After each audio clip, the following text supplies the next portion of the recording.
Being 6 o'clock, I'll call to order this March 11, 2024 Select Board meeting and ask you to join me in the Pledge of Allegiance.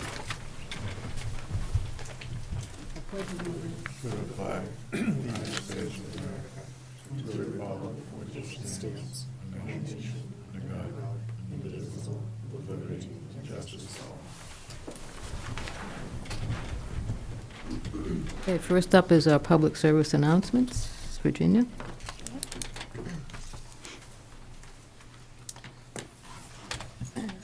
So first up, for those struggling with having too much stuff, or if you need help decluttering, organizing your home, or reducing your acquiring of things, there will be a Buried in Treasures information session on March 12th from 4 to 5 p.m. And there you can learn about the free workshop that will be offered, and you'll be able to register. If you have questions, you can call Taryn or Darcy at the Chelmsford Health Department at 978-250-5241 or email tangel@chelmsfordma.gov.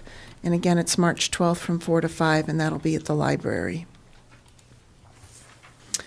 Next up, the Planning Board held a public hearing in advance of the 2024 Spring Annual Town Meeting on February 28th regarding the proposed MBTA zoning. The public hearing will be continued for additional comment on March 13th at 7 p.m. at the town offices in room 204. Participation can be in person or via Zoom, and the Zoom link will be included on the posted agenda, which will be available on the Agenda Center of the town's websites. This announcement and the agenda have a number of supporting documents that you can look at. And if you need more information or have questions, you can contact Evan Belansky, the Director of Community Development, at ebelansky@chelmsfordma.gov. And the Planning Board appreciates the public participation and looks forward to receiving input from the community. Next up, the Chelmsford Select Board and the School Committee will meet on March 25th, 2024 to appoint one representative to the Neshoba Valley Technical High School Committee for a 3-year term ending March 31st, 2027. Applications are available on the town website at www.chelmsfordma.gov, and they should be forwarded to the town manager's office at 50 Billerica Road by 7 p.m. on Tuesday, March 19th, 2023. Next up, the Chelmsford Health Department, with funding from the Greater Lowell Health Alliance, will be hosting a forum for Let's Talk About Health in teaching tweens to cope with worries, stress, and anxiety.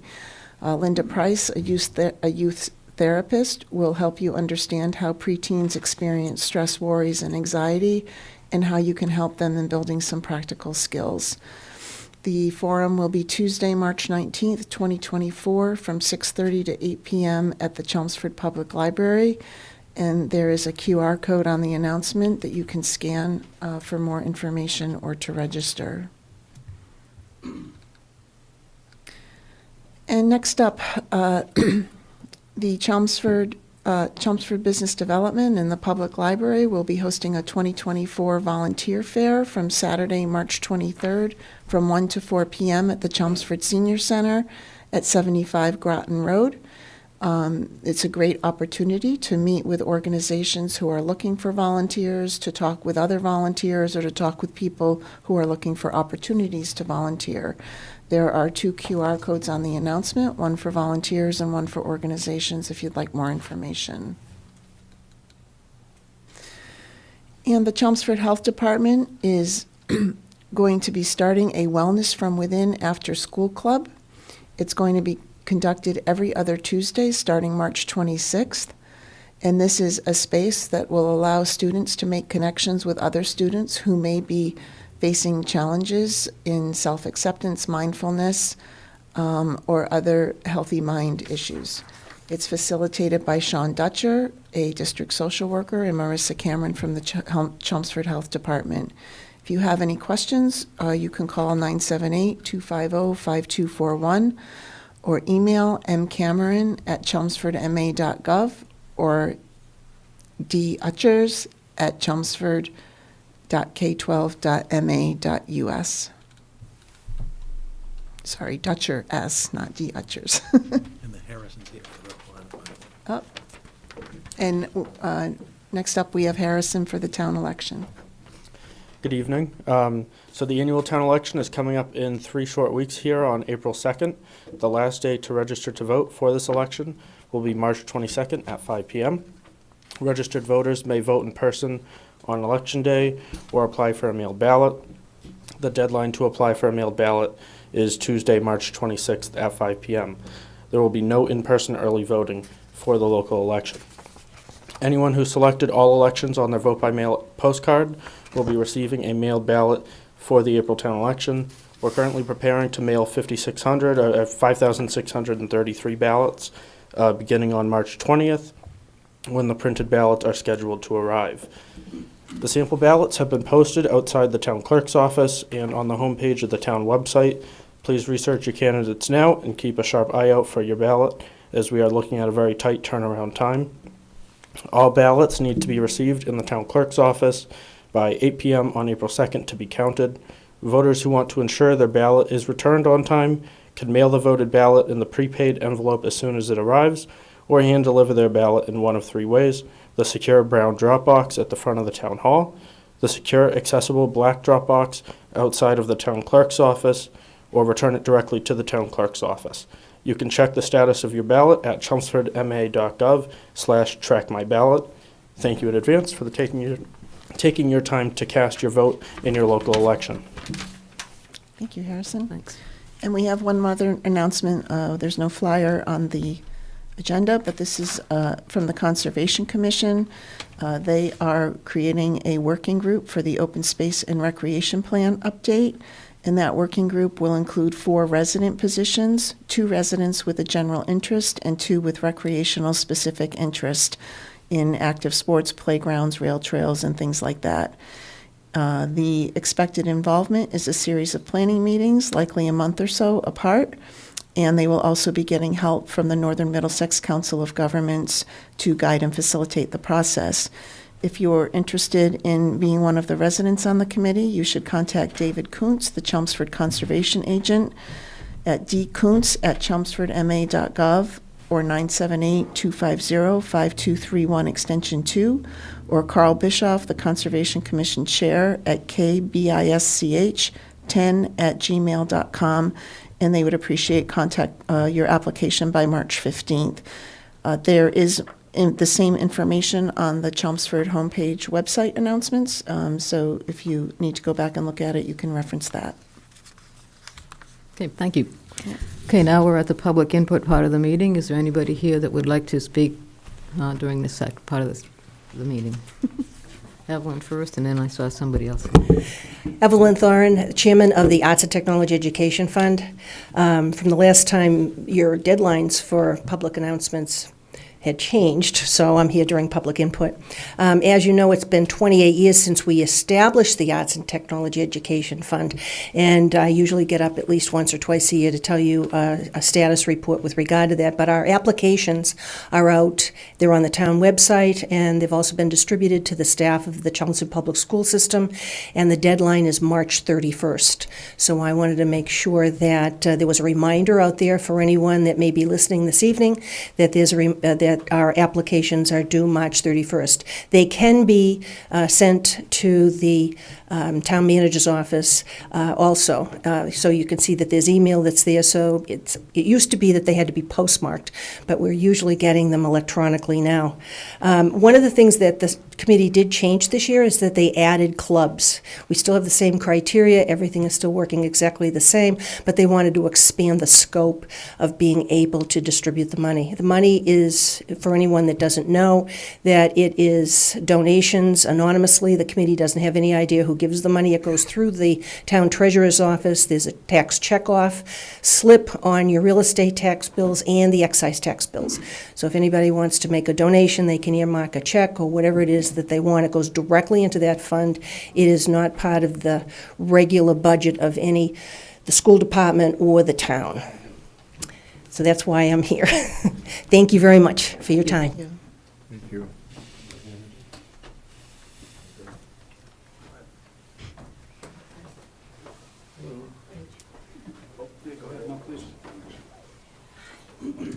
Go.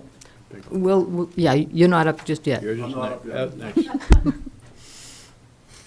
I wish I was. Hi, good evening. Eric Holmberg. I live at 43 North Road. I wanted to have comments on the Crosby Village development that was on last month. Just quickly, the proposed apartment building, it's a proposed 12-unit. It's currently 2 units on the spot. It's a mistake. It doesn't fit. The mock-ups neglect the parking, the dumpsters, the square footage per acre, and the proximity to nearby buildings. It's a concern. I understand the state is likely to push it through because it's a 40B housing development, but it's only 2 of the 12 residences are going to be included in that. The right of the way, so the street is very narrow. It doesn't fit 2 large vehicles side by side. The DPW expressed as such, and also emergency services, if there's a problem, will have difficulty getting past each other if they need to do anything more than the most mundane of service calls.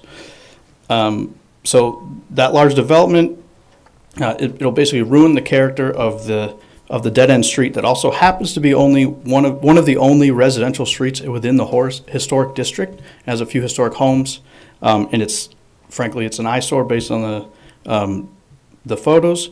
And all I'm asking is please do your due diligence in your letter to the state, because I know the board recommends, and just express each and every one of the concerns raised by the department and the residents of the road. We're all very concerned. It's just too large. Many of us have talked. There would be smaller, 2, 3 apartments, 4 is fine. But for a 12-unit building to be squeezed on that it's too much. It's too large for the sewer. It's too large for the street, and it's too large for its own footprint. Thank you. Thank you. Anyone else? Paul, do we have anyone on? No one on the Zoom for this Okay, purpose. so. thank you. All right, committee vacancies. Okay, so the current committee vacancies are the Bicycle and Pedestrian Advisory Committee has 1 3-year term available. The Board of Appeals Associate Member is open for a 1-year term ending June 30th of this year. The Clean Energy and Sustainability Committee has 1 unexpired 3-year term. The Conservation Commission has 1 unexpired 3-year term. The Commission on Disabilities has 3 terms for unexpired 3-year terms ending at different Christina, did I times. miss this open meeting? Yeah. We're past public I input. should take it. I'm sorry, I specifically asked for it? Didn't see Oh. his hand raised. Hmm? Didn't see Paul, his hand raised. Sam, but we can go back. Okay, Let's finish this. okay, let us finish the committee vacancies, and then we'll take your comments, Brian. Thank you. Commission on Disabilities has 3 unexpired 3-year terms. The Community Action Program Committee has 1 unexpired 3-year term. The Council on Aging Board has 1 unexpired 3-year term and 1 3-year term available. The Cultural Council has 1 3-year term open. The Diversity, Equity, and Inclusion Committee has 1 term open. The Historic District Commission Associate Member term is available for an unexpired 3-year term. The Holiday Decorating Committee has 2 1-year terms open. The Parade Committee welcomes all applicants for 1-year terms ending on July 31st of this year. The Public Records Advisory Committee has 1 unexpired 1-year term open. The Roberts Field Advisory Committee has 2 unexpired 3-year terms open, and the Tree Committee has 1 unexpired 3-year term. In addition, the town moderator is seeking candidates to fill 2 unexpired terms on the Finance Committee, 1 seat until June 30th of 2024, and 1 seat until June 30th of 2026. If you're interested in serving on a town board or committee, please complete an online application available on the town website. And for more information, you can contact the town manager's office at 978-250-5202 or email tmoffice@chelmsfordma.gov. Okay, thank you. Brian, sorry about that. You're up. Good. Thank you. I had 2 topics, Madam Chair. Number 1 was the last meeting you had, we were talking about, or you were talking about, without public input allowed, putting colored lights on our Revolutionary War Memorial in the center of town. Let the children protect what the sires have won is the town motto, and that monument is a Revolutionary War monument. It's like, it would be like putting lights on a gravestone, in my opinion. That's topic number one. Second topic was a question of censorship. Last week, or last meeting, I made an attempt, after meeting in public at your meeting with one of the neighbors who was able to speak, and I was able to speak, but I missed a couple of topics. I came back home and tried to use the online tool, and I was challenged over and over and over again, and basically told that I could not enter the meeting place that we've used for 4 years because I wouldn't tell what the topic was that I wanted to talk about, or they were going to turn the Zoom tool off at the end. This is not free speech. This is not what we've come to expect for 4 years of doing COVID and our ability to connect with the select board in our town. I would like to go back to a non-censored form of communication with you. I'd rather have more than 3 minutes to discuss the topics of the day. Gasoline stored dumpsters over in the edge of our town in our wetlands, for example, potholes and that sort of thing. Those are topics that may take more than 3 minutes. Anyway, I was censored. I was told I could not speak, and I was told that after the next agenda item that I was told that I had to tell this person that was the filter between you and me.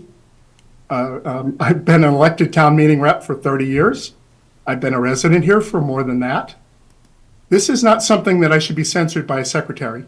So that's the second topic that I have, and we can discuss the others at another time. Thank you very much for your time. Okay, thank you. 15 Jesse Road is my address. I'm a town meeting rep in Precinct 9. Thank you. Thank you. Okay. Mr. Doty, you're up now.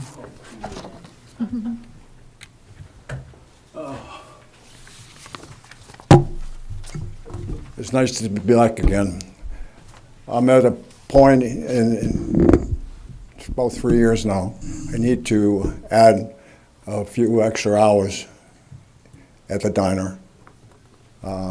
So the reason behind it, I like to make a few extra bucks. So if Okay, you have just- no problem with me, I don't know why I'm here, but anyways. Well, it is required, yeah, that you come to us for a change in hours, and just to, so people watching in the audience here knows what we're talking about. It is Doty's Diner, and yeah, you'd like to, as you mentioned, extend your operating hours. If you want to tell us what days you'll be open late and how late? Well, we're going to be open Tuesday from 7 to 6. Those days will be there. I apologize. I don't really What we feel have in that- front of us is Tuesday through Friday from 7 a.m. to 6 p.m. Yes. and Saturday and Sunday from 7 a.m. to 12:30 p.m. Is that Yes. correct? Thank you. Okay. Okay, anything else you'd like to tell us about your new menu or anything? Well, we're going to try to do some nice entrees that will be that the people will enjoy to have, instead of having, okay, we're going to have Mexican, we're going to have Italian, we're going to have Chinese, we're going to have Cambodian, we're going to have this. I'm going to give you something a little different. So, anyways, Okay. I think you'll be quite happy when this come about. I don't know how long it takes to get approval, but anyways, I do appreciate your time. Okay, do you have anybody have any questions for Mr. Doty this evening? No. Okay. I will make a motion to approve the amendment of hours of operation on the common vigilar license for Doty's Diner, Inc., doing business as Doty's Diner at 7 Summer Street, number 25. I'll second the motion. Okay, we have a motion and a second, all in favor? Aye. Okay, you can probably pick up your license tomorrow and Thank you very have much. at it. Quick, You all right? take care. Yeah. Okay. So next up is a one-day beer and wine license for St. John's Evangelist Church. Do we have anybody here for that? We do. Good evening. My name is Jane Saki. I live at 5 Jefferson Drive in Tingsboro, and I am the ministry head for the hospitality ministry at St. John the Evangelist Church at 115 Middlesex Street in North Chelmsford. Next Saturday, March the 16th, we're having our annual St. Patrick's dinner party, and I have applied for a one-day beer and wine license for that dinner. And I am here to seek your approval for that license. Okay, anybody have any questions about this license? No.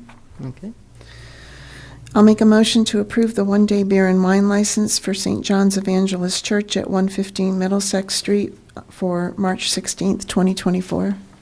I'll second the motion. okay, we have a motion and a second, all in favor? Aye. None? Okay, Thank you very much. Good luck. Thank you. Have fun. Anybody?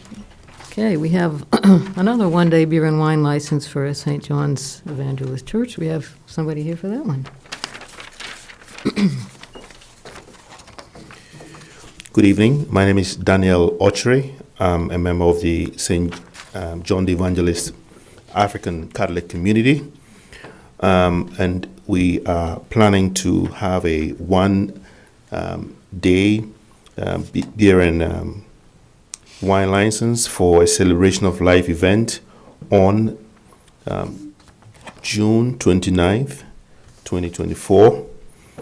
I live on 27 Tremwood Road in Draycott, and I followed due diligence in getting the right paperwork for this event to take place. And on behalf of the community, the African Catholic community, where I'm president, I'll be delighted if request is honored. Okay, have any questions for this license? Okay, motion? I'll make a motion to approve the one-day beer and wine license for the African Catholic community at St. John's Evangelist Catholic Church at 115 Middlesex Street for June 29th, 2024. I'll second the motion. Okay, a motion and a second, all in favor? Aye. Okay. Thank you very much. Okay, is David David? Hedison joining us remotely. Okay. David Hedison, you're up to talk to us about choice construction and other things.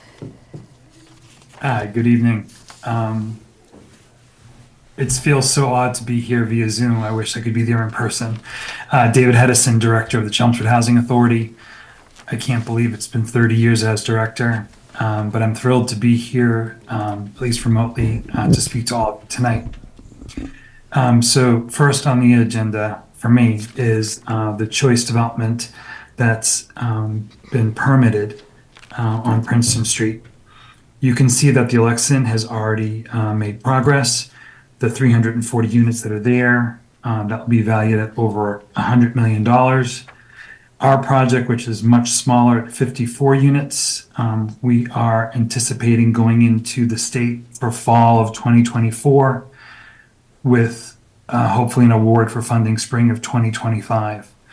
It's at that point, spring of 2025, that we'll be pulling the permits for the development and hopefully beginning construction.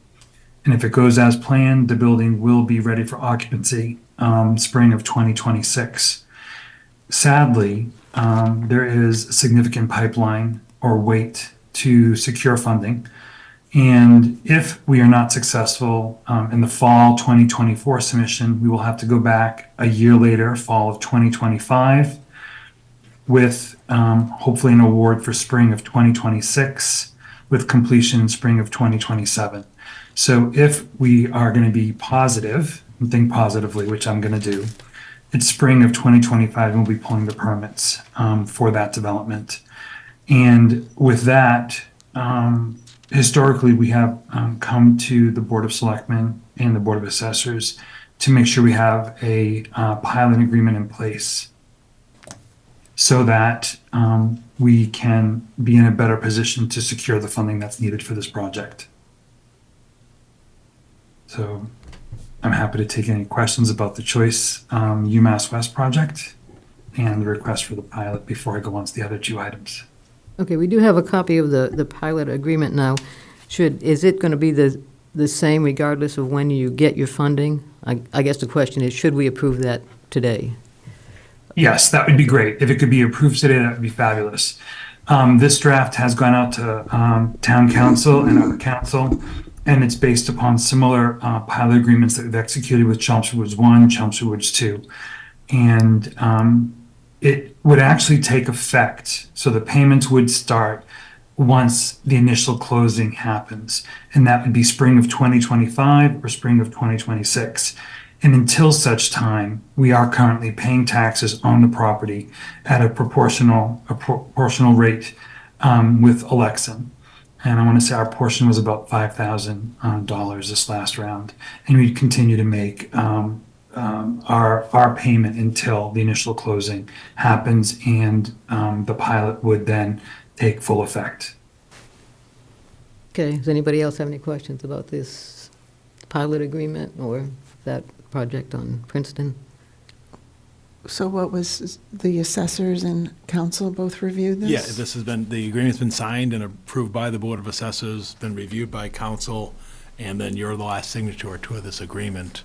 And as David noted, it basically becomes effective upon the closing of the project. And so, and as David notes, it's uncertain as to when that will take place. And then it's $12,500 per year, and then increases by 1% annually. And the payment is made at the beginning of each, July 1st, the beginning of each fiscal year. And it runs for a 30-year period, which is the maximum allowed period for an agreement. And this is so the housing authority can have some predictability in Well, Yes. their process? Yes. And as you know, housing authorities and others are tax exempt. This is their contribution to the town, recognizing that they do utilize some services. So this is an effort by the housing authority to be part of, the finance impact of their project. And just a note in terms of the issue of subsidized housing inventory, because there's been some confusion on this. What the uncertainty of the construction date may alter the town's subsidized housing inventory, because what happens is upon the approval of the development, which took place regulatory last October, the units, once the regulatory agreement is filed, become effective to the town's housing authority for a 12-month period back from the date of the approval. So in other words, once the regulatory agreements are filed, the units, 54 units that David is speaking of, will be on the town's subsidized housing inventory until October of 2024, meaning almost 7 months from now. If no building permit is pulled by then they fall off the inventory, and then they go back on when the building permit is pulled. So that's why you get this jigger of units coming on and off, and are they counted for the town's inventory? Do they go on the inventory upon our approval of this? No, it goes on the inventory upon the recording by the state of the regulatory agreement that accompanies this. Okay. And we're taking similar actions on the other ones that were approved, as noted at 255, same location for the Trammell Crow development, where there were 6 units that that get recorded. And then you may recall last month or so, you recorded regulatory agreements for Dalton Road and Carlisle Street. So that's how that works. So that's why there's this, counting and not counting impacts. Again, you've got the date of the decision for the approval, 12 months, and then if a building permit isn't pulled, then it falls off until the building permit is pulled. Which is what happened to Which is us what happened. two- So that's 2 so years that's ago? right. So that's why we're hovering below and above 10%. Because the building permit hasn't been Because- pulled. But the building exactly. permit can't be pulled until their funding Right, comes in through. this instance, but yet once the regulatory agreement it will run until this October. So in other words, once the regulatory agreement is filed, it will be added to our inventory for the 12-month period back to the date of approval. So we had one filed last October, right? Yeah, So but the could we not regulatory apply for agreement the hasn't permit? been filed yet. But we couldn't apply for the funding then? Well, David can't get the funding then. That's the issue. He can't, he can't file for the building permit until he has the funding in hand to pull for the building permit. Because, and also, if he pulled the building permit and then didn't act for 12 months, it would fall off as well. Correct. Right, so we got counsel here, he could probably, may do a better job than I can of explaining this, but there's all these different Yeah. equations of the calculus. I don't know. I think you did a very good job. The way that the Executive Office of Housing and Livable Communities compiles its subsidized housing inventory, if you approve a comprehensive permit or a Chapter 40R development, those units are counted immediately upon the approval. But if you're talking about a local action unit, they theoretically are countable on the date that they are locally approved, but you can't actually add them to your SHI until you execute a regulatory agreement. So that 1 year period where you get to count the units before a building permit is pulled can be shorter when you're talking about local action units, because there may be a lag time between the date of approval and the date of an execution of a regulatory agreement. So that's sort of what we're having here, in that these units were locally approved back in October, but we can't add them to our SHI until the building permit is pulled. And, I'm sorry, we add them to our SHI once the regulatory agreement is executed, but they fall back off 12 months after the original approval, which in this case will be less than 12 months after we added them to our SHI. So you're sort of chasing your tail a little bit. And they can't pull the building permit until the funding is secured. Correct. And the funding can only be applied for once a year. Correct. So last year, did we apply and were denied, or was that what happened last year? So what happens is the door opens every fall with Executive Office of Housing and Livable Communities. And there becomes this issue where you ask if they will allow you in, and they would not allow us in to even submit the application. And that's because the approval had not yet issued, correct? Correct. Yes. So they want to see a development at a certain state of readiness before you're allowed into the funding round. In this instance, they didn't allow it. What did it, And, sorry. go ahead. Go ahead, David. So we are in, I would say, a great position to submit in the fall as the door opens once currently, and hopefully will be funded in that first round. Now, that being said, I'm hoping that with this new affordable housing bill or bond bill that's going through, it's going to have a significant increase in funds available for this type of development. If that happens, the door could open more than once. We could go back to a place where we had 2 funding rounds each year. And if that happens, I feel confident that we would be funded in the first, if not the first, then it would be the spring of 2025. So what we do at the local level is we prod people to get these regulatory agreements in. Even the planning board did one at Meeting House Road, and we're pushing them, saying, please get us your regulatory agreement so that we can have it signed, submitted to the EO, Executive Office of Housing and Livable Communities, and recorded, to at least, do everything that we can to keep our inventory current and moving. And we'll keep you updated as those events happen. How about when they pull the first building permit on the other 300 units? What is that? Oh, yeah, then they'll. That goes on our inventory, so that makes a 10% that much more difficult to get to, right? Well, the 396 was only, 354, there's only 6 units, affordable units in there. Yeah, but that's what he means. They go on the They'll go on opposite. there. Yeah, but they go on the other side of the non-affordable thing. Yeah, so but no- those only get added to our denominator or numerator, I always forget which that Every is. decade. Every decade. So in this instance, the SHI was not updated until late 2023. To the census. So that was yes, so the census information was not added to the total year-round housing units until late 2023. So we actually got an extra 2 years of being above 10% because they didn't add the new housing units, but you get to count the new affordable units as soon as they're created. Okay, thank you. Right, and so they won't get the next count till after the next decennial census after 2030. Which theoretically, we should be well over 10% even after that, and we should be all set. And in fact, if you saw the planning board discussions, they're now moving away from their policy of taking payments in lieu of, and actually requiring the construction of the affordable housing units so that you can prevent those shortfalls from occurring. Good. Okay, David. So, Sorry. Yeah, I was going to suggest, yeah, that we approve the payment in lieu of, and then we can go on to your other two, unless you had something else to add on that. Okay. No.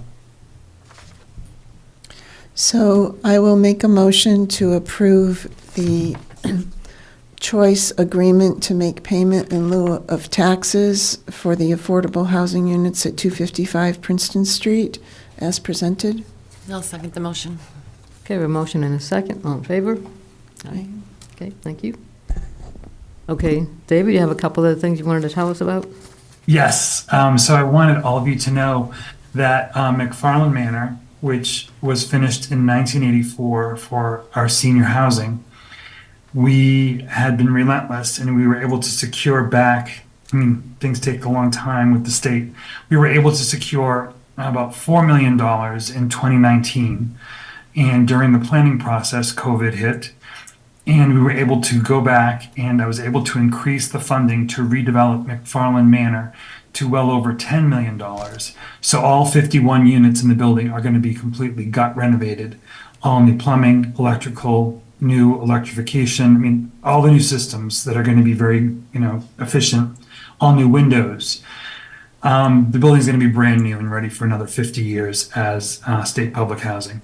And we received today the final architectural drawings, and we plan on going out to bid by the end of June. Construction on that building will start the fall of 2024, and by hopefully fall of 2025, those 50 units will be reoccupied with seniors once again. The one thing that you'll see happening, you'll see the building going through some significant demolition. And you're going to be probably seeing 2 trailers, which I need to talk to the town about as soon as we know the how and the when for our office. We'll be without electricity and water supply and need to locate out of our offices for about 6 months. So that's McFarland Manor. If anyone has questions on that, I can answer those before I go on to the next topic. Okay, any questions about McFarland? Are any of those units occupied now? No.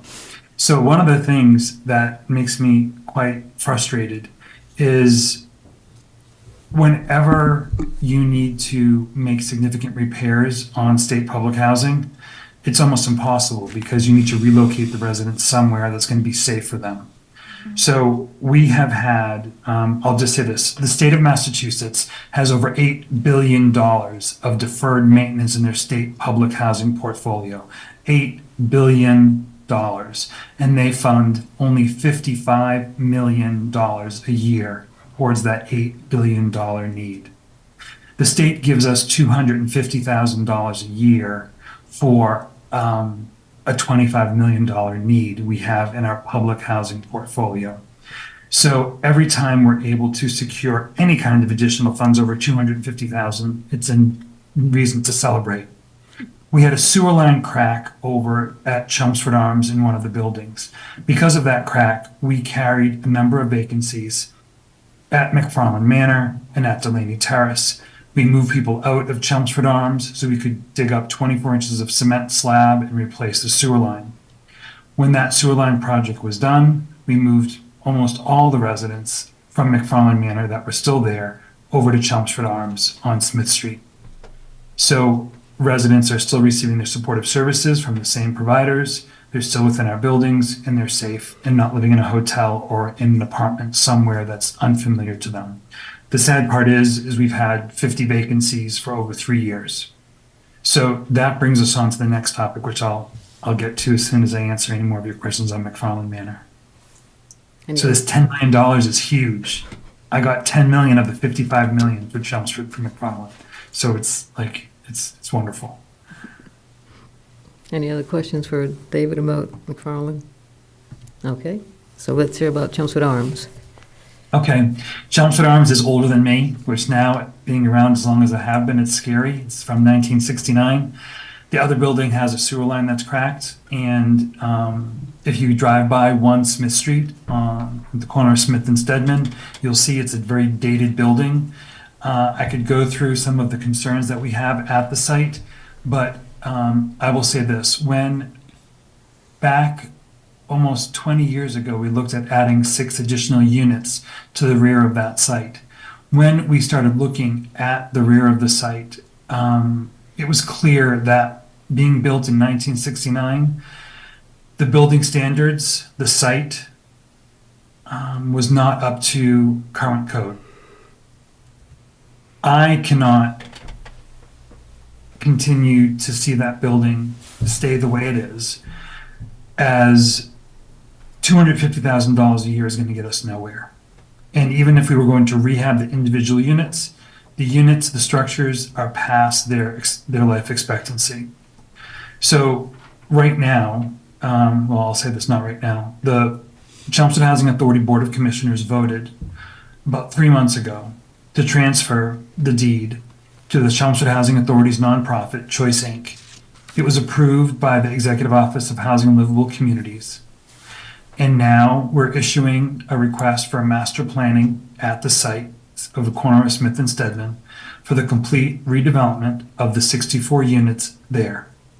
Our hope would be, once McFarland Manor is completed, we'll be able to move the residents that are at Chelmsford Arms over to the brand new building at McFarland Manor and take the steps necessary to redevelop the 64 units at the site. And it is our hope to add an additional 32 senior units there as well. It's currently a 2-story building. We're hoping we can go to 3, bring it up to current standards. It'll be a passive house standard, which in our language, it's going to be a very efficient building, not like it is now.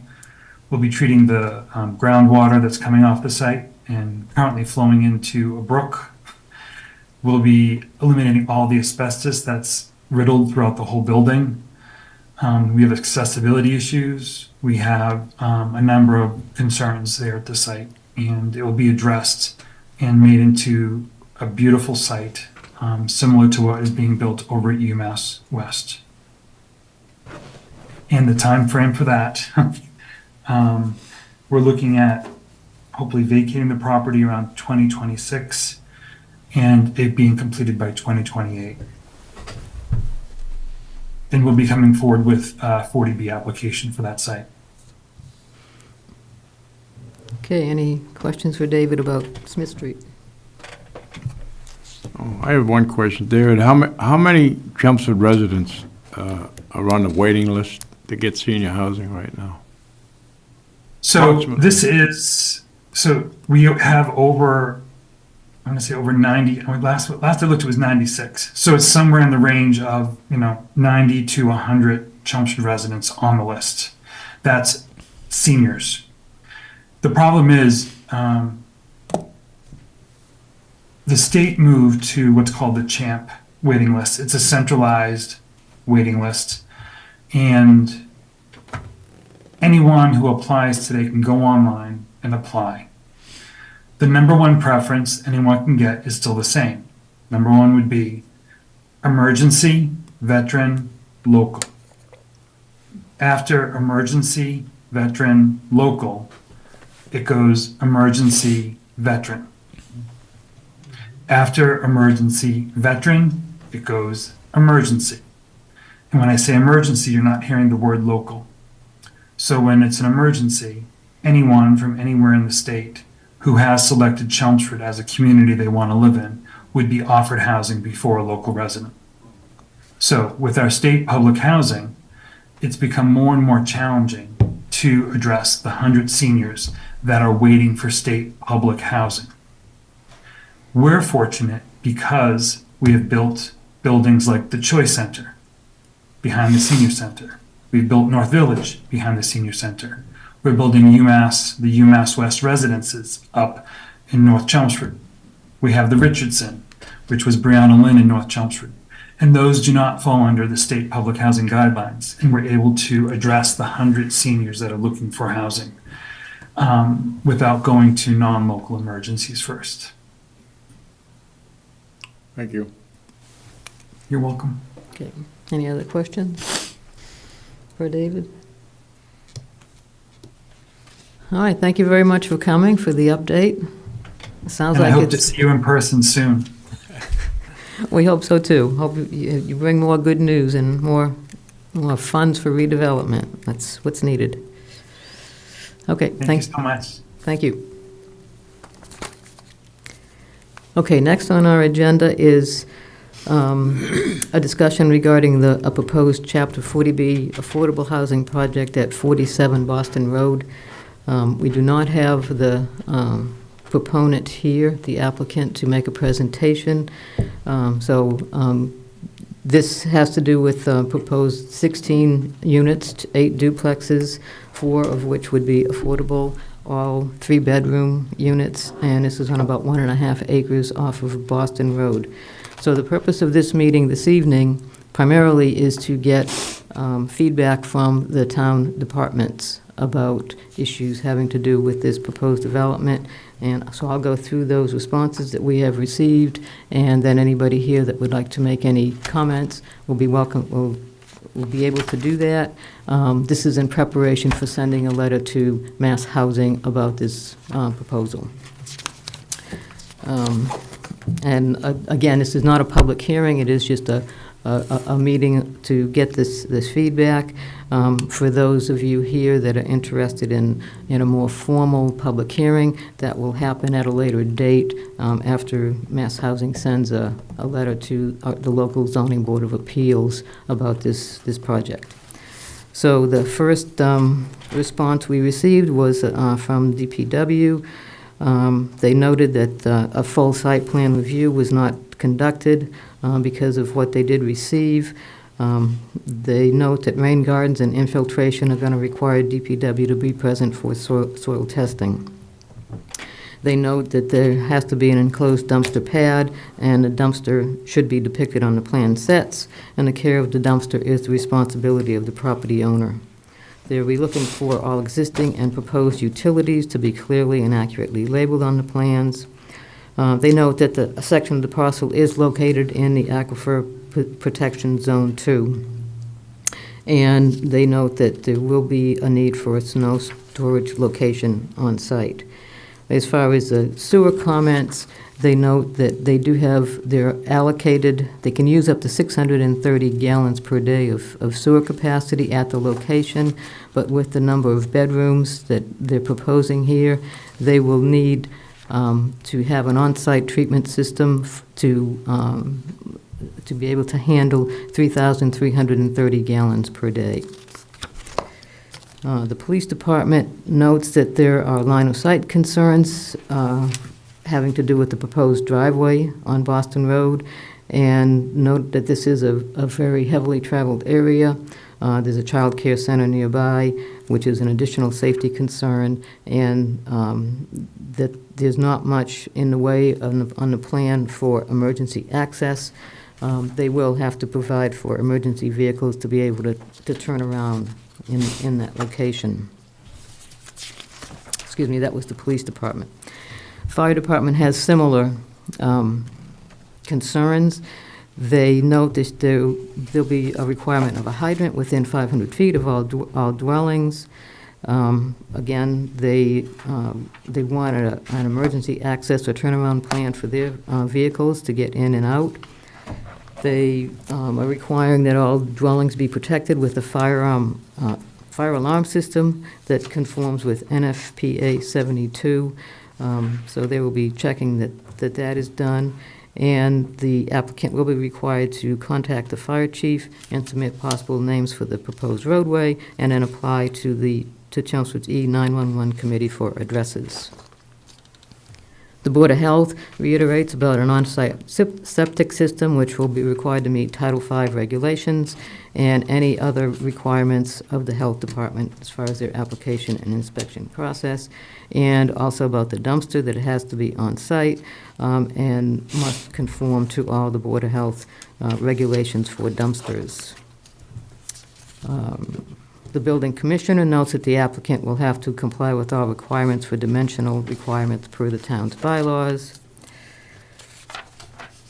Let's see. Conservation Commission had no issues of concerns. The Historic Commission noted that a couple years ago, the owner did come forward with a demolition delay on the building that sits at that location now. Then that demolition delay has since expired, so he can go ahead and demolish that house at this point. And Chelmsford Water District had no comments at this time. So those are the comments that we have received from department heads. If there is anybody here in the room that would like to make any comments about this proposed development. Sure. Just, if you could just identify yourself, name and address. Yeah, my name is Brian Bestvater. I am a budding owner. I live right across the street from that proposed development. All of those concerns were exactly the ones that I had, traffic being probably the greatest. The one thing that's not shown in the plan is an elevation view. And the project engineer describes what he calls swales, basically tiering those housing units. Can't see how possibly that could be done in any way to allow the parking that is required and allow access. And then the other great concern I would have would echo the fire and police chiefs with respect to traffic. There's no sidewalk on that side of the street.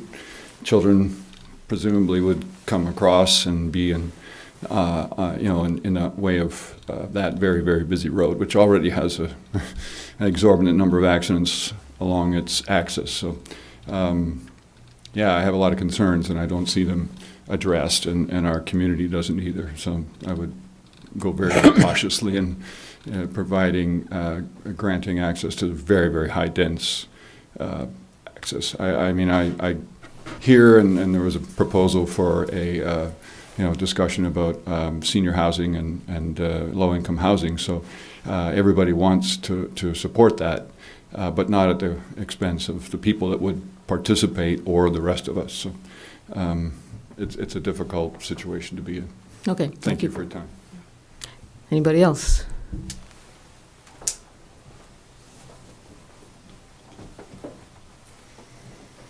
Hi, I'm Christiana Schneid. I'm actually the abutting neighbor at 55 Boston Road. So I'm right next to this property. My concern, the same concerns that I had the last time that we convened prior to COVID, where fortunately the board had made a decision that there could only be one house on the property. But my concern is, stands as well with the elevation of this property. There is water flow through the back of my property. There's actually a well back in the back, shallow well in the back, but the water actually flows down along my rock wall down the side and into the current drainage system down at the bottom on the main street. And I just want to keep putting that out there. If something does happen to this property, that it gets this infrastructure of 16 homes on it, that there's no impact to my little house. Of course, I'm passionate about my little 1860s house and want to make sure that it has, retains its historical value. That was also the concern, with the properties in general. The last time that, we met with the selectmen is that, we are, historical homes in Chelmsford, and, it's very unfortunate that this house is actually allowed to be torn down right next to me on that property. I guess we'd all expected that would probably happen at some point, but it's still, what does Chelmsford want to be? How do we want to look in the center of town? Do we want to keep doing these mega, structures, multiple apartment complexes, et cetera, versus maintaining our historical kind of heritage that we've signed ourselves up for and put signs out there for? But anyways, thank you thank you for the time. I appreciate it. Thank you. Anyone else?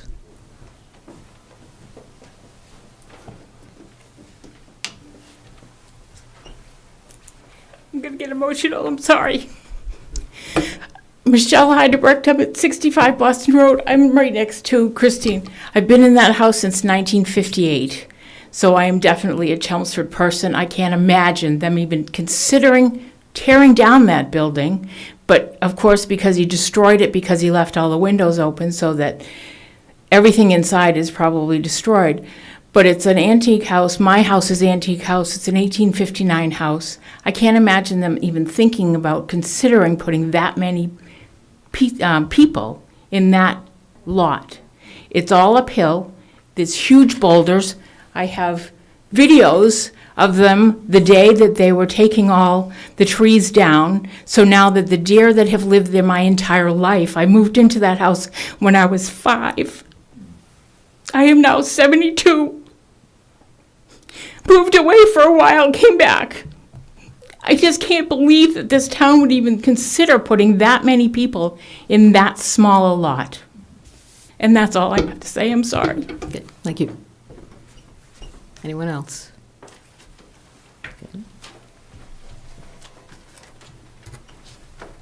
Hi, I'm Wes DeHaan, 31 Boston Road. I've been a resident of Chelmsford for about 16 years, I think, 4 years, about the last 4 years on Boston Road. Just wanted to, so nowhere near the history of some of the people that have been here. But just, I don't really have much more to add except to reinforce, I think, what I heard from both the police and the fire department. We have 3 teenage children, so we've had them. I know that on that side of the road, there's no sidewalks, as was mentioned. Our kids have had to cross the roads for getting to the bus and change the bus stops accordingly for that. So with that number of people living there, I think the sidewalks are a real concern for families that might be in those kind of units. Yeah, just the number of units in that small amount of space. And I would also echo, we see similar with the elevation change and the water flow coming down to the road from our units, or in our road as well. It comes down my driveway mainly. But I would assume that similarly, a couple of units down, they would have to deal with that water runoff as well. Okay, thank you. Thank you.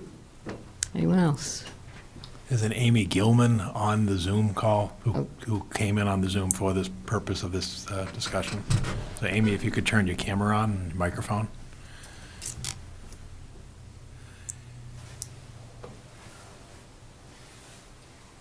Amy, microphone is on. Hi. Okay, there you go. Okay. I don't have anything else to add than the other neighbors said. I agree with what everybody said and the general consensus of the neighborhood. Okay, yeah, could we have your address, please? 69 Boston Road. Okay, thank you very much. Thank you. Is there anybody else there in Zoom, Paul? No, that's it. Okay, thank you very much. So as I mentioned at the beginning, this is in preparation for preparing a letter to send to Mass Housing, and after that time, if this does continue moving forward, you will be notified again. Do you have a question? Yeah, just the process. How long would it be? I have no idea. Oh, okay. You'll get an abutters notification, Paul. So Pat, I did speak with somebody from Mass Housing Partnership earlier today who wanted to make sure that I pointed out that a complete application has not yet been submitted to MHP, and they are not going to reach out to the select board to request comments from the town until they have received a complete application. Okay, so it might be a little while, just so, you know, you won't miss it if you don't get it next week. Thank you very much. All right, thank you all for coming. All right, next on our agenda, Sorry, can I ask a question? Oh, yeah. Amy, you can mute your mic. The You're all abutters set. don't get a copy of our letter. yes. Oh, they did. do? They All the did. abutters do? Oh, Yes, good. Within Okay. 300 feet, yes, they did. Oh, good. They did, yep. That's why they're here. I assume that's why they're here. We got a Yes, letter. correct. Yeah. Yeah, but then they get a copy of our letter back to the state. is what I No, mean. no, that letter, no, they would not. But that will be a public document. Okay. But they will get something from the state saying, once it's been approved They'll get before it goes in front of the ZBA, or? No, ZBA So- would notify. So they won't get The way another the letter process until- works, the applicant is required to get a project eligibility letter from a qualifying subsidizing agency. Yeah. Once they have received that project eligibility letter, they are allowed to file a comprehensive permit application Yeah. with the Board of Appeals. Once that application has been submitted, all of the abutters will be given notice of the commencement of the Board of Appeals hearing process. So before it goes to the ZBA, that's when they'll be notified. Before the first hearing, correct? Yeah. But they'll get the notification from the ZBA, not from the Yeah. state. Yeah, from the ZBA. Correct. Kind of like you got the notification before this, right? They'll get a similar notification from the Yes. zoning board saying that they're going to start their process. Although those will. Those will come certified mail. Those will be right? certified. Yeah, those will right. get This certified was mail, just- so they'll be sure to get Yeah, them. these were only first-class mail. Yeah. Okay, thank you. Thank you. Thanks, Paul. Welcome. And there will also, be the typical public notice process. Right. So it'll be Right, in the posted on the newspaper. town website. Yeah. It'll be posted in a newspaper of general circulation. Okay. All right, so the next, we have a couple policy discussions this evening. The first one being the one about lights on town property and monuments, buildings and monuments. In our packets, we have several items related to this. One is a draft policy that Aaron was working on to begin the discussion. A discussion about, a text about the monument that we're talking about having being illuminated, and part of our bylaws about lighting of outdoor illumination in town. And if I could, Paul Haverty, if I could ask you on that, does that apply to public buildings in addition to commercial ones, or 195-34? You're talking about the zoning bylaw? Yes. I'd have to go back and look through the bylaws, but I don't think that there's an exception for the public buildings. Okay, So I can take a look at that, though. okay, all right. Is that in here, the bylaw? Or- Yes, it's after that, all of that. Thank you. Okay, so, I mean, there are sections in the bylaw that exclude, like, emergency lighting by police and fire, so that's why I was wondering that it's not just for the planning board. It seemed like it was written for lighting in town. But I appreciate if council could look at that for us. right, and, I mean, quite frankly, that might determine how this policy goes.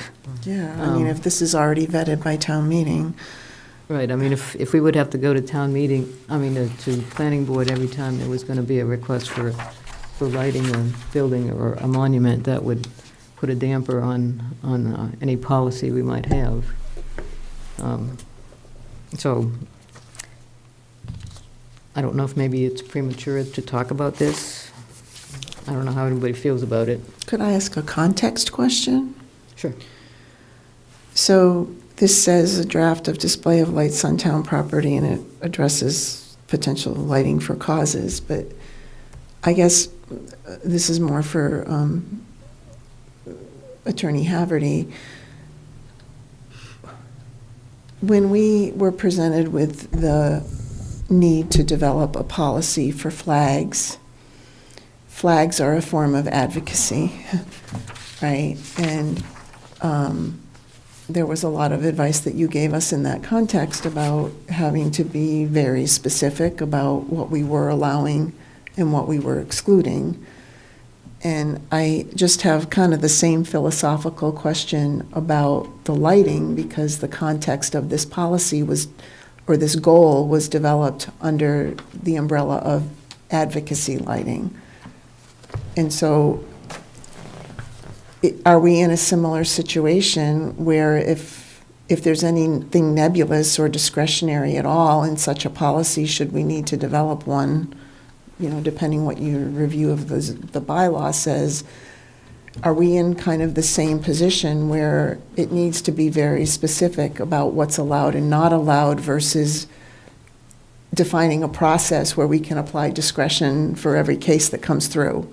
Yeah, I think that I agree with your point. I think that it really is very similar to the question as it relates to flags. They can be used as a position of advocacy, and you're going to run into the same issue, that if you're allowing a use for one particular advocacy group and not another, you're going to run into claims of disparate treatment and things of that nature, very similar to what your concern was with the flags, which then means you're going to open yourself up to potentially having to allow certain, uses with regards to lighting that the town may not actually support.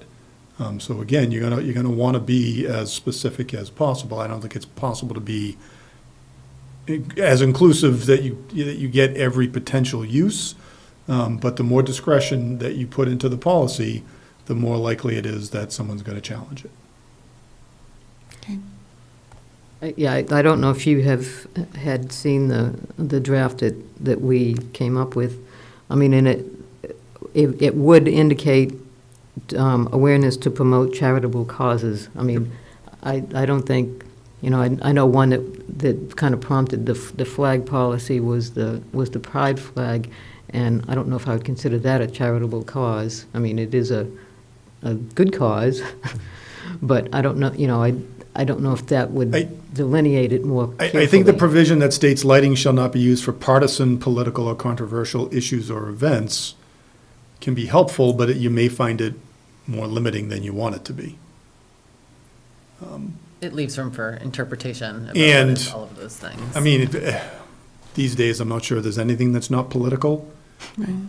And, someone can make a claim that it's partisan, even the most innocuous thing. So it's a difficult line to walk, really, in the sense that you want to be restrictive enough that you can't let anybody just come in and do whatever they want, but you don't want to be so restrictive that you can't do anything. Well, or do we? I mean, I kind of go back to just kind of philosophically, I've been trying to think about this, but like when we had the flag discussion, one of my concerns back then was for any given month, there's multiple causes. There's also multiple charitable causes. So how do you start to decide which ones? You could have, if there's 30 days in a month, you could have people coming up forward with 50 causes that, are honored in that month. And so I kind of am falling back. I'm almost falling back to the kind of the flag position that maybe we're not taking any position of advocacy as the municipal government for charitable causes. And even like with the monument, it's a war monument, and I don't feel comfortable repurposing that monument from what it was initially intended for, and it's there to honor the veterans who fought for us in the Revolutionary War. So is it more of a policy about maybe what we're not going to do rather than what we are going to do? Or which monuments and buildings could be included? Yeah, I mean, every monument in this town has a purpose for which it was erected. If we want to have an advocacy lighting, then we're probably bringing an article before town meeting to say, let's create an advocacy monument that we can light. Just a plain white one? And then So that's where I keep kind of getting wrapped up, is I am not seeing any clean way to continue this once it's started. Paula, do you have something that you want Well, to add? I mean, where did this come from? We had a request from a resident who wanted to light the monument to recognize sudden unexplained death in children. When we've had discussions in this in the past, it's a historic war monument, and if on Memorial Day or 4th of July, if the DPW could illuminate it in red, white, and blue, would that be acceptable? Right now, if it's just white, no, it's not acceptable. And I think, and then the police, and there's been efforts to reach out to support autism. We've seen our police cruisers do the flashing blue lights and so forth, and then the question becomes, well, could they illuminate the exterior of their building in blue to recognize autism? And I think that's where it's coming from. And I think that's the question that the board needs to decide is, do you want to allow that in the community? And I guess the question is where, if not the common, then where would you want to do this, or where could the community do this? I think the reason the common is done is because the common is the common, and we illuminate the common for the holiday season. In recognition of the holidays. And so I think that's sort of where the spirit of this comes from. And I guess that's the question is does the town want to do it? And then how does the town want to do it?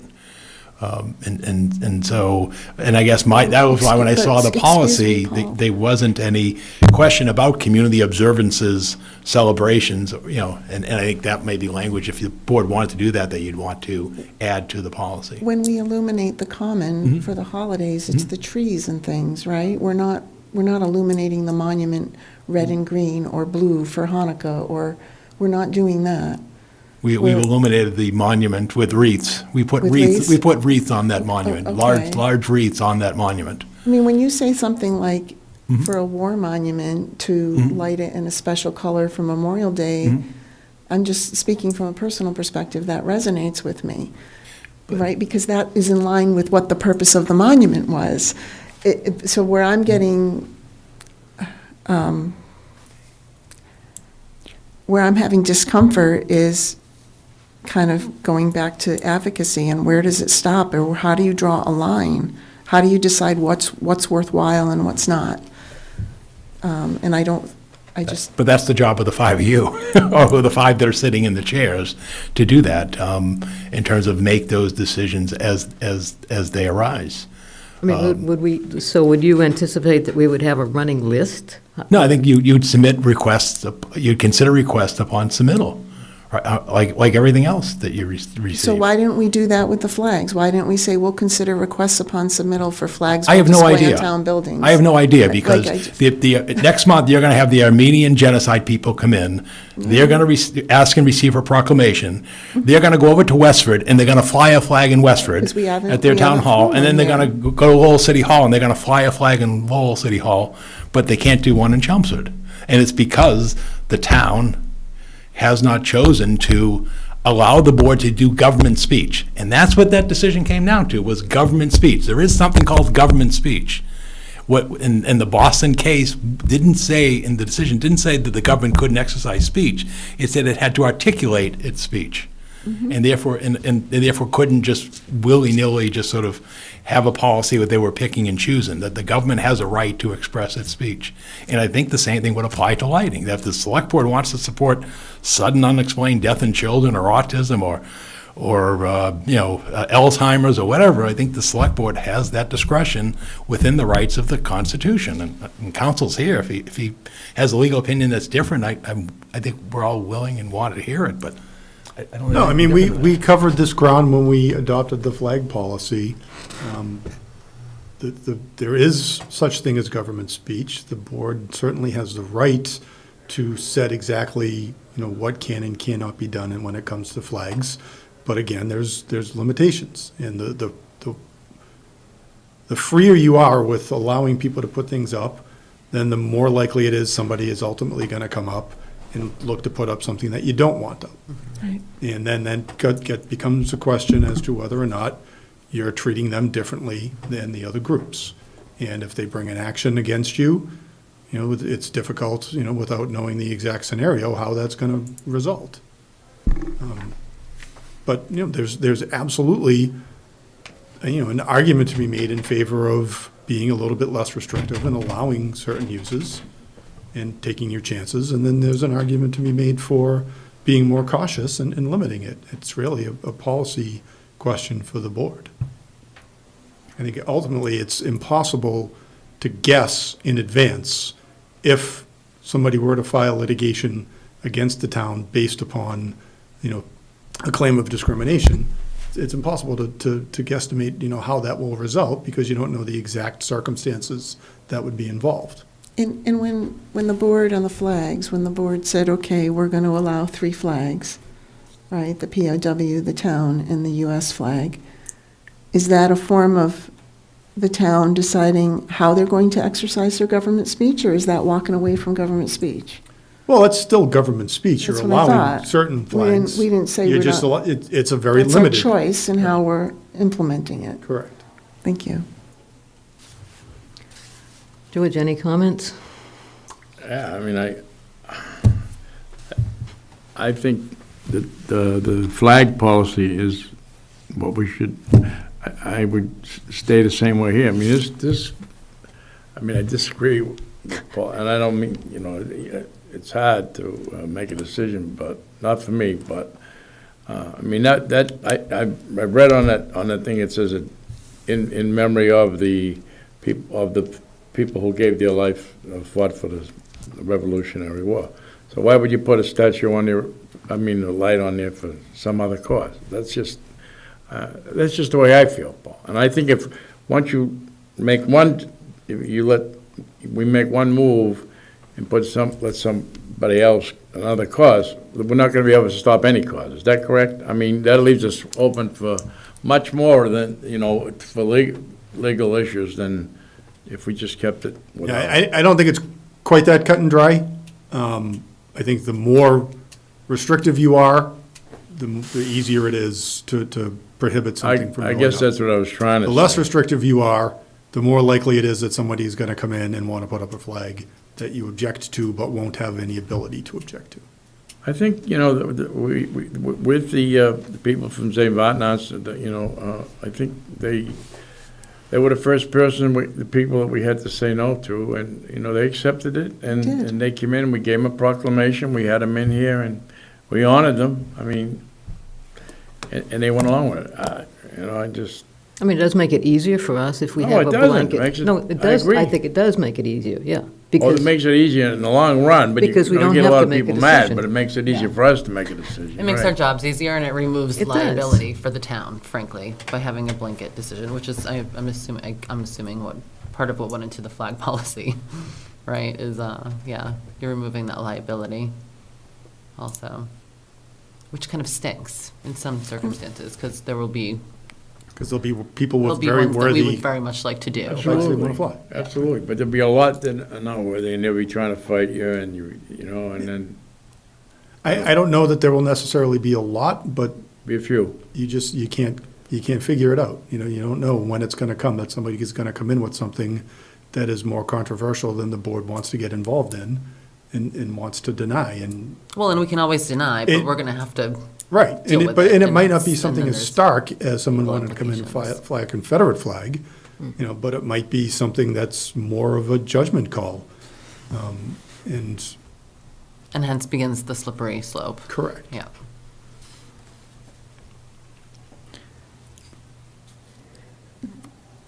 So what does that mean? There were three things I noted, kind of, I guess, in this conversation. One is, can we get a review of the bylaw and understand how it does or doesn't relate to this? And then with that, does that review of the bylaw mean if we want to implement something, is it a policy decision for this board, or are we going to town meeting with an amendment?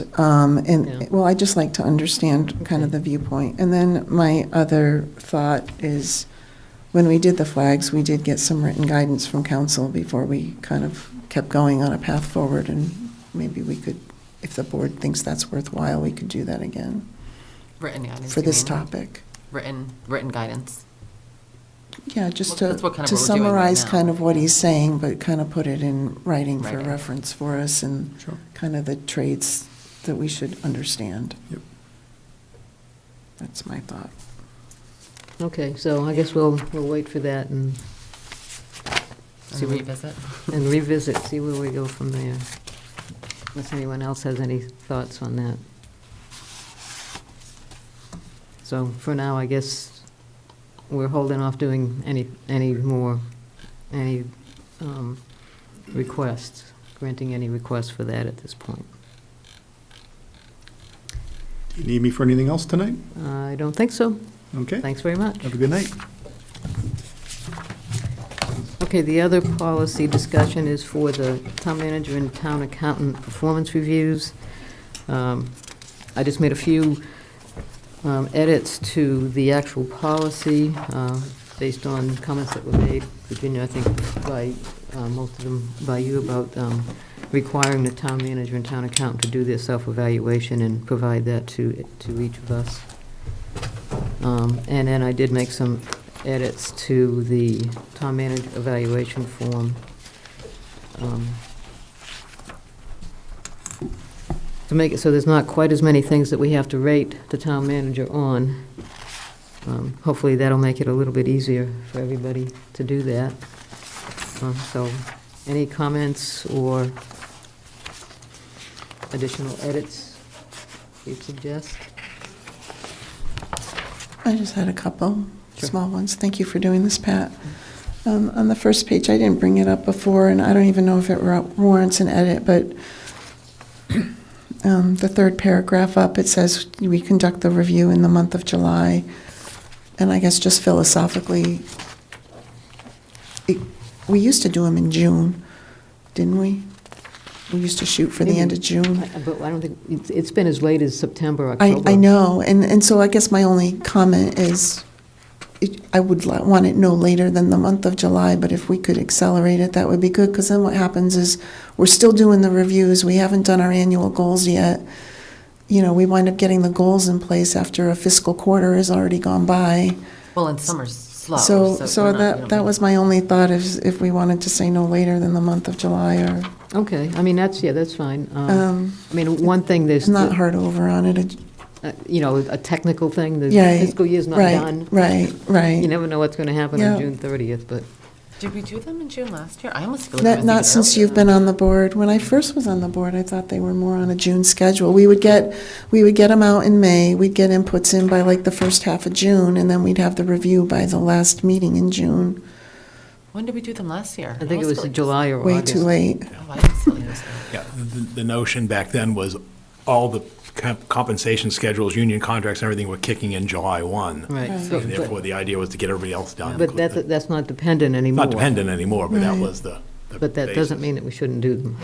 Yeah, I Right. agree. I agree. Okay. All right, so I can change that. Let's finish reviewing our goals for 1 year, so we can start the next one. There you go, yeah. On category 1, my only other, I didn't know if there should be a statement in one of these about the town manager compliance with the responsibilities as stated in the select board policies. Okay. There's not much there, but there are a couple things about like reviewing goals quarterly and, Okay. and then in category 4, managing the town.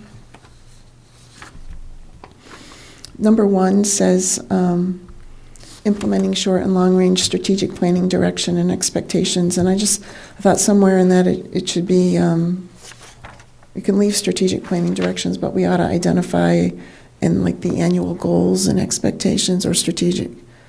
Direction is one thing, but goals that we set are something different. Goals are more specific. sure, So okay. I just thought maybe add direction, goals, and expectations, or something like that. Okay. And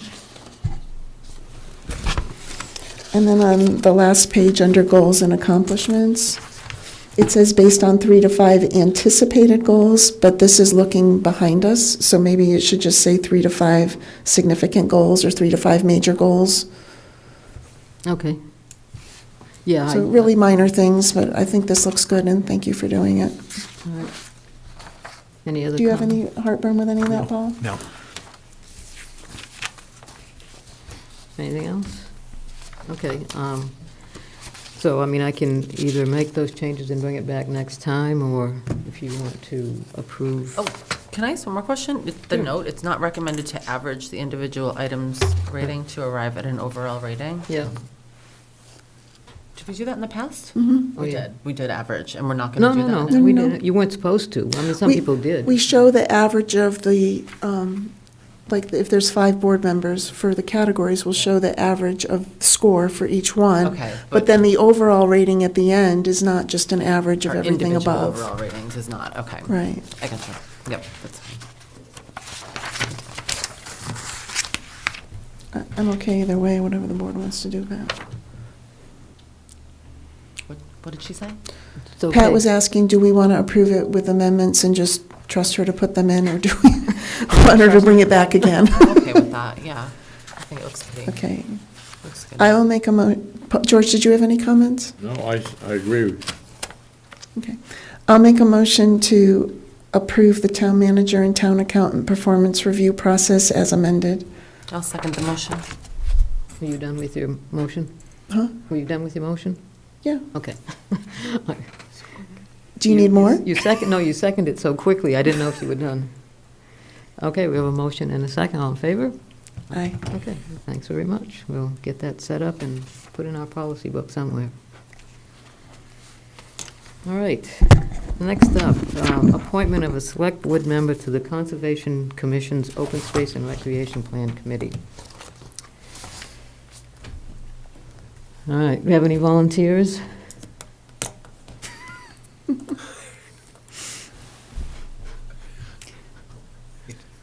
Shall we flip I'm a their coin? liaison, I'm happy to do it, but I also have And other you have- heavy lifts on my I plate, so know if you somebody do. else wants it, I'm happy to have someone else get involved. Yeah, When I are they mean- going to start, Pat? Because you could flip it to the new person who starts in about 3 weeks. We could wait till April, because they don't have their resident applications yet. I mean, we, you know, I know they wanted to have all of their applications in this month. By March 15th. So Yeah, you- so they're going to make a decision probably, right? Yeah, but I don't know, I mean, we could wait till after the election, you know, because we will, because you're right, there's so many things going on, and if we fill up everything now, a new person, because we know we're going to have at least Oh, one new we'll person. have other, whatever you guys want to do. Can we wait until then, though? That's, I guess, April? Do you have any idea, Until we Virginia, flip around when they might hold I the don't first know when they're going to meeting? start, I don't know when they're going to get started, but, Okay. you know, they only meet twice a month to do the appointments, and they only have one meeting left in March to do that, you know. They won't do it till April I was anyway. assuming if they wanted things by March 15th, they Yeah. were going to try to Right, make a which would be their decision and second get meeting, going. right, which would be their second meeting of the month, so by the time they get the committee going and started, you know, you might miss the, you know. And then we're going to flip all of our. We might miss things the- out potentially. Yeah, Just I the mean, first you know, if, Yeah, I if think we they should want a just- name right now, I mean, you could give them my name, and then I could go until Okay. we have a, you know, our new board Reorg. is in place, and we can always, you know, it's only going to be at most one meeting that would be missed, Yeah. so. Sound reasonable? Okay. All right, Sure. okay. Town manager bid awards. Yeah, getting members of the board, tonight we start some DPW seasonal material bid awards, and at the next meeting, there'll be some additional ones with road paving and so forth, and at our next meeting, the Public Works Director will be here, but we have some initial ones for traffic markings, micro sealing, and miscellaneous berms and such. So the first one for the traffic markings, there were 2 bids submitted, and the recommendation is to submit to the low qualified bid, which is K5 Corporation. The bid price was $105,975. For the micro sealing, the recommendation is to award it to Seal Coating, doing business as Indus at $155,480. For the paving, HMA miscellaneous, Allied Paving at $59,250, and paving HMA berm, Allied Paving, $28,500. What is HMA? Don't recall the specific off. Highway marking, something? Yeah, I don't recall Okay. the general term. Any other questions besides what the acronym means? I will make a motion to approve the award of the traffic markings to K5 Corporation in the amount of $105,975 for the microsurface to seal coating Inc. Oh, the microsurfacing to Seal Coating Inc., doing business as Indus, in the amount of $155,480. To award the HMA miscellaneous to Allied Paving in the amount of $59,250. And to award the HMA berm to Allied Paving in the amount of $28,500. I'll second the motion. Okay, we have a motion and a second. All in favor? Thank you. Thank you. Okay, and town manager reports. Yeah, just a couple of brief reports here this evening. The first one pertains to the housing bond bill. Just a couple things I just wanted to note to this, and it really sort of falls in light of the MBTA communities in which a lot of people were not aware of what was being advanced, and even cities and towns weren't aware until after the law was enacted on MBTA communities, and then the regulations were developed afterwards. But basically, 4 months ago, the governor submitted a $4.1 billion housing bond bill. A week ago today, the Housing Committee of the House of Representatives and Joint Committee with the Senate, of which the co-chairs is Representative James Arcero out of Westford, they gave a favorable report and didn't make any changes to the House Bill 4138.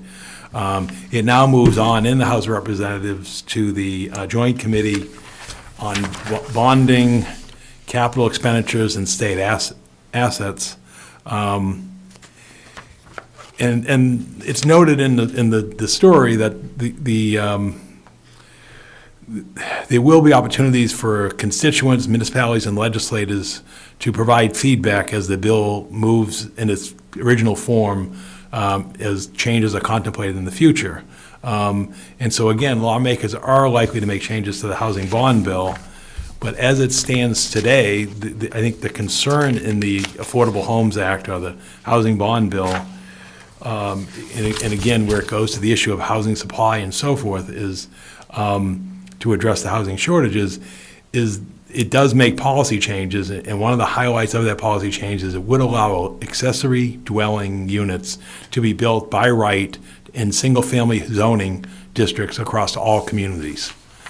And then the law goes on to define what accessory dwelling unit is, and it's basically an accessory dwelling unit maintains a separate entrance either directly from the outside or through an entry hall or corridor shared with the principal dwelling, sufficient to meet the requirements of the state building code for safe egress, and it is not larger in gross floor area than half the gross floor area of the principal dwelling or 900 square feet, whichever is smaller. And then the question then becomes further onto the use of land or structures in accessory dwelling unit shall not require owner occupancy of either the accessory dwelling or the principal dwelling. That's a significant change from what Chelmsford calls in-law apartments. So basically what's being proposed here is that in any single-family zone district, a 900 square foot accessory unit, detached or attached, could be constructed, and neither unit has to be occupied by the property owner. And so Or a relative. or relative. So in other words, you as an investor could purchase a home, build an accessory unit, and then lease both or whatever you would do. So I'm not saying it's good or bad. What we're trying to do here is just raise awareness of what's being contemplated, because as we've seen now in the MBTA zoning, it's sort of, if it's sort of trying to catch the train as it's leaving the station or it's left the station because the law is enacted. So this is under consideration. I think the expectation is this will, some form of legislation will come out before the end of July, because the end of July is when the legislative session formally ends. And again, we just provide this to the board. I know the planning board talked about it, and they are talking about it. It was discussed recently at the planning board meeting, most recent meeting. So again, just want to alert people that, that this is out there. I'm not saying it's good or bad, because I'm sure there's a variety of opinions on whether it's good or bad, but people at least should be aware of what's being contemplated by the legislature and advocated by the governor. And I know that for example, the Northern Middlesex Council of Governments, the executive director there, spoke in favor of this legislation. I'm not saying that's good or bad, and I don't know if the NIMCOG board has taken a position, but just wanted people to be aware that this is out Spoke there. in favor of it? Northern Middlesex Council of Governments. Oh, yeah. Has the MMA taken a position? The MMA is, I'm not aware of their formal position, but from what I understand is the MMA traditionally advocates for local control, which was the issue on the MBTA zoning where it was imposed. And I would expect it to be the same on this, where the issue becomes, well, shouldn't communities have a right to opt in or opt out?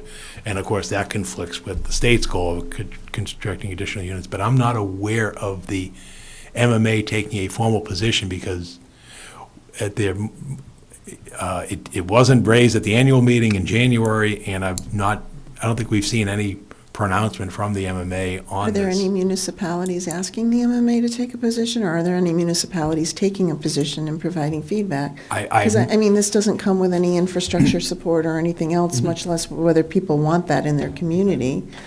Exactly. I've not heard of any movements along those lines. They said that this is moving now through committee, and we know administration, the Healy administration is out advocating for this across the state, but I'm not aware of formal responses coming from cities or towns or, now, and for example, tomorrow there's a housing forum in Lowell, and Chair Arcero is going to provide the introductory address for, I think he's got an hour at the beginning of that forum, and I imagine he'll touch upon this. But I don't know that there'll be any action by that forum or by others at this time. And we do know that the city of Lowell has, thus far, the council has taken exception with by right accessory dwelling units. But no, I'm not aware of our neighboring communities taking formal positions as of this time, and that's why I'm sort of just raising this early before it gets. I wasn't aware this was coming out of committee last week, and it did. Is there an opportunity to weigh into this at all, and when is that? When is that window? I think the window begins now, and began probably 4 months ago when the governor filed it, and I expect that within the next couple of months there'll be a formal act by the House and by the Senate on this legislation. Normally, what they do is they give you about 72 hours notice that they're going to hold a private caucus and then take a vote and then get amendments in. But at this point, it's unclear when that will occur and what will transpire coming out of this. But it's obviously quite significant in terms of what that would mean to. Basically, you're adopting two family zoning. Mm-hmm. Well, yeah. So I have a. Can I ask a question? If something like this is adopted at the state level, do we amend our zoning bylaws? No, it's by right. But it overrides the town, just like 40B. Yeah, 40B. And is there a grandfathering? It can No. Okay. There's no So it grandfather. applies It's like to 40B. everything. It applies for everything. So it triggers I already agree. pre-existing properties to be non-compliant, which is. As it's in its current form. Now, we don't know what will come out of the sausage that becomes the law, but as its current form, it's by right, 900 square feet, with dimensional setbacks. I mean, you can have reasonable zoning setbacks, for example, distance from lot line, and it's and so more forth. generous than ours, so it shouldn't trigger pre-existing properties to go into non-conformity. And it also limits things, in its current form is you can't require more than one parking space. I mean, so they're trying to attack those areas where towns would often use to restrict it. Oh, well, you have to have this many parking, and then, of course, there isn't the space to do it. I think you nailed it, though, Paul. You said it's going to be an opportunity for investors. That's really what it is, to come build.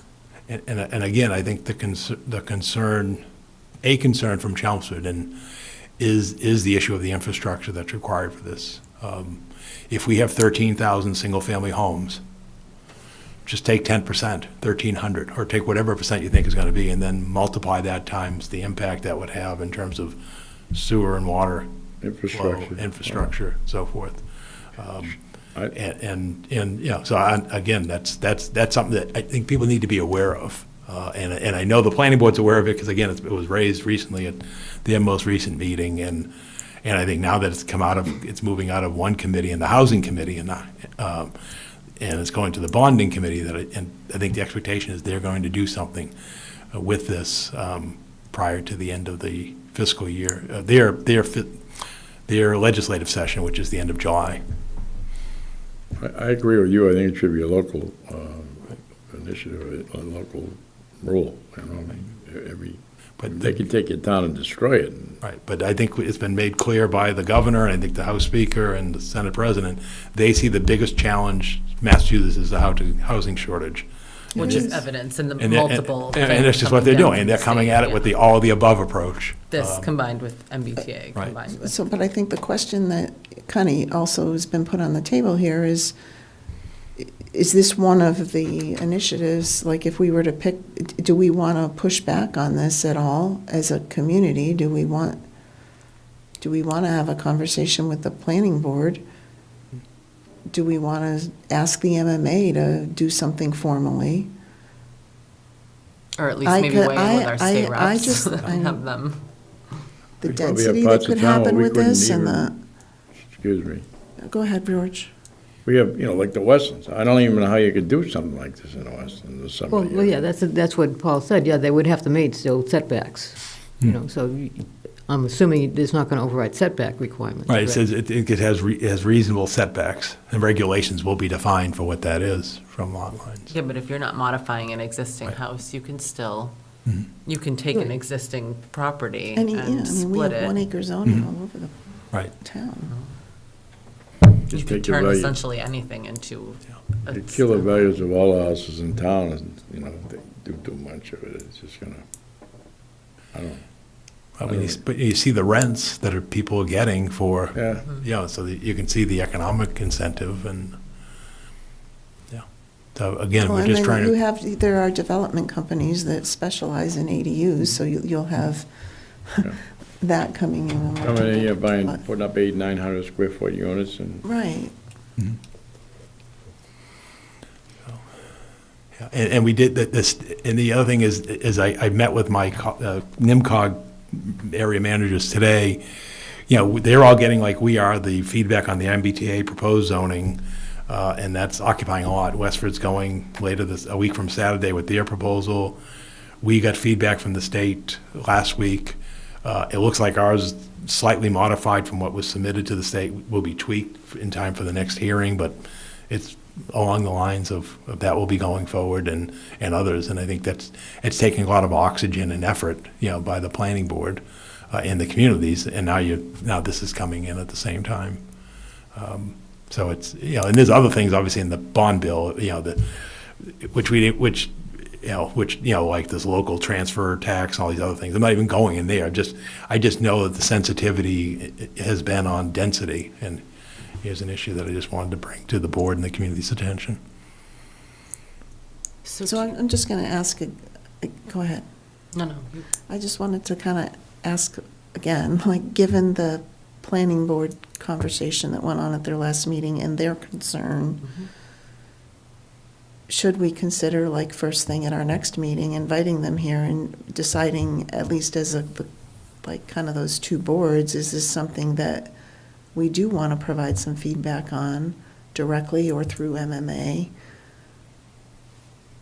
I would say yes, Because if we wait too long, it's way too late. It's already getting late, I think. We could just.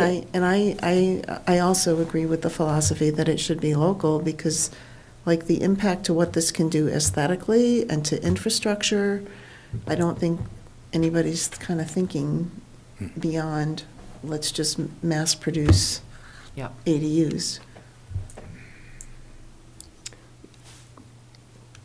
Yeah, I was going to suggest that, maybe we could invite the chair of the planning board rather than have a formal, joint meeting, just to get their thoughts and tell them what, they could take their own action and we could take a separate action that hopefully would fall in line with what their feelings are. But I do think Are they discussing this Wednesday? I don't believe it's on their agenda for Wednesday, no. Right, so it's too late to put on their agenda at this point. But they are discussing it tomorrow what is the But event tomorrow? they could bring it up as new business that we're inviting a representative to come to our meeting. Yeah, okay, we could do that, yeah. Well, so what was your question? Would you be able Erin? to follow up with that? The event tomorrow in Lowell, I remember seeing an email for it. Is Right. anyone going? Yeah, I think 3 of us are. You are. 4 of us Okay. are. Going. I can't go, but I did see it. That's good. You can still register by 9 in the morning. No, I think you had to register by noon today. Oh, really? It's Not at 9 tomorrow. Oh, okay. I think But I did see if you it. walked I in, thought we'd If you find you a walked in, chair. it would be fine, too. We'll find you a Right, I'm chair. sure. We're not going to kick you out. Yeah. But yeah, I think that's a great idea. I feel like there's a lot of pressure between all the building initiatives going on. I think it's time for that conversation. Would be good. I agree. Okay. Okay, the next item I have is use of open space land at Coolest Farm. I mean, the good news, and I know many of you are following it and have been attending the meetings and in attendance at the meeting last Wednesday in this room, but things are progressing regarding the use of open space at Coolest Farm.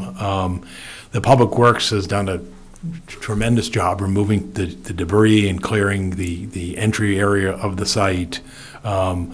Volunteers have mapped trail locations and cleared some of the invasive plant materials and debris out there. The residential dwelling is scheduled to be raised within the next 2 weeks or so, but certainly by the end of the month.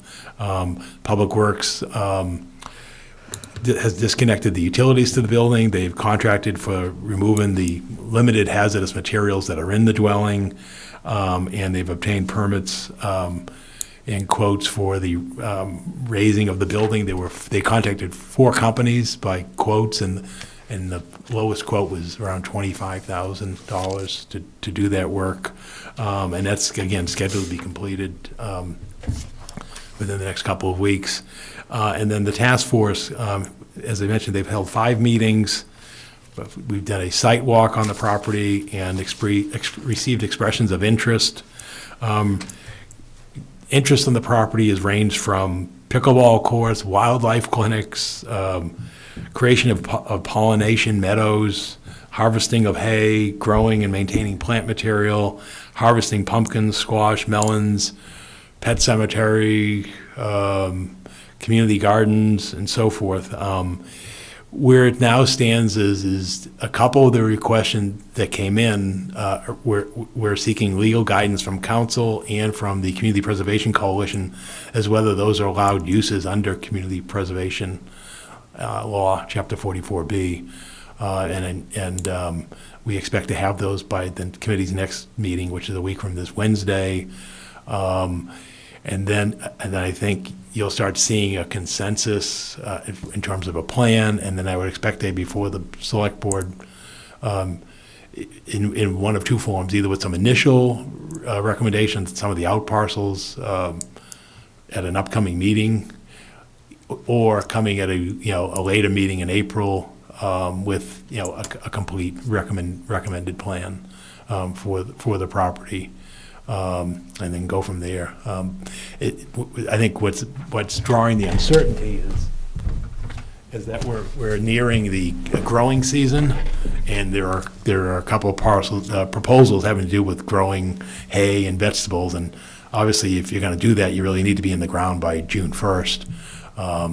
And so you may sort of see some consensus on a few recommendations. So again, we'll bring them to you. How this will ultimately go is you'll eventually get a complete recommendation, and then upon your direction, then the town would move forward on how to go about implementing that, and then eventually in placement of a preservation restriction. Some of the actions may require a town meeting. If as the board may be aware, any lease of town-owned land or property or asset more than 5 years requires town meeting approval. And so if somebody wanted to put a wildlife clinic on there, well, obviously you're going to need more than a 5-year commitment, and therefore that would require town meeting approval. And so that I just wanted to point out that there's still a ways to go in terms you may see action. But I think the hope and expectation is by this summer, late spring or summer, that the property may be open to the public, at least for hiking and trails, and with a modest amount of parking. And then you may see projects going in stages, again, depending upon what ultimately is recommended and what direction the board has upon those recommendations, and maybe ultimately town meeting action on that. But I think it's really been a very positive experience. Anyone who's seen it, we have great group of people working on the recommendations. There's been a great neighborhood feedback and communication on what's being proposed out there, and a lot of cooperation and coordination of the property. So I think in that way it's been off to a very good start. Again, we'll keep you updated, and I know again some of you are attending some of the meetings, so it's been very, very positive. So that's the update on Coulis. And then the last thing is just another long-term one. This has to do with the intersection of Brick Hill Road and Route 129 in Barica, which is right at the Chelmsford Forum. As many of I don't need to tell you, but that's long been a intersection of concern, and probably highlighted by the UPS traffic that goes in and out of there, as well as the Barica Post Office that's on Brick Hill Road, the Forum itself. and there's a religious facility in Billerica and so forth. So the good news is there has been dialogue that really originated from the most recent planning board review at 93 Brick Hill Road, which was a warehouse facility that's under consideration adjacent to the UPS property, about traffic improvements and signalization and so forth of the intersection of Brick Hill Road and Route 129.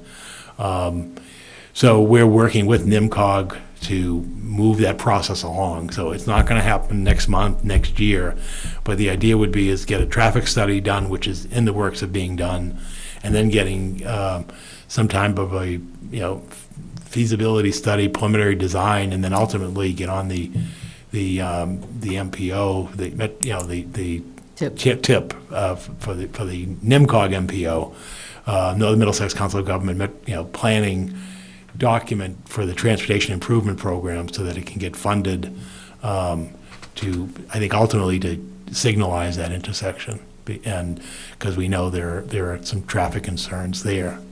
So I just wanted the board and the community to formally be aware that that is an area that's under consideration that, again, because it's so close to Route 3, has a benefit to the state, also has a benefit to the town of Billerica and a benefit to the town of Chelmsford in terms of having a safe intersection there. Is that the process for every intersection to get a light?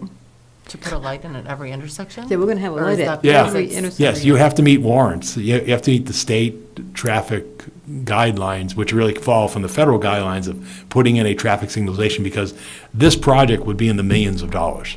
I mean, it sounds simple. You just put in a couple of lights and hang some wires and so forth. This is going to be, they're going to shape Do the they want to intersection. redo the whole intersection? They reshape the intersection, install signalization, safe crossings, and so forth. So, yeah, I mean, and with that, I don't want to get into Pat's report because I know they're doing the MPO and so forth. But yeah, that's why you see taking such a long time in Chelmsford to get this traffic signalization on Chelmsford Street, 5495, because it's a major project that requires design drawings, funding, and so forth. And that one has been moved around a few years, and hopefully it doesn't get moved. Hopefully it gets moved forward, not back. But yeah, it's a major design issue. The most recent ones we've seen were the ones here at River Neck Road and Billerica Road by the cemetery, and then the one at Concord Road and